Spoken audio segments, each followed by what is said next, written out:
How to review your posts to others timelines on Facebook Lite. Hello guys, in today's video I'm going to show you how to review your posts to others timelines on Facebook Lite. First thing, go to Facebook Lite.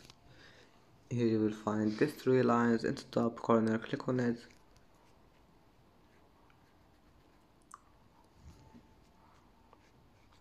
And now go down, click activity log, and here you will find this one here, interactions, and go down until you find your posts on other timelines. Just click on it and here you can review it.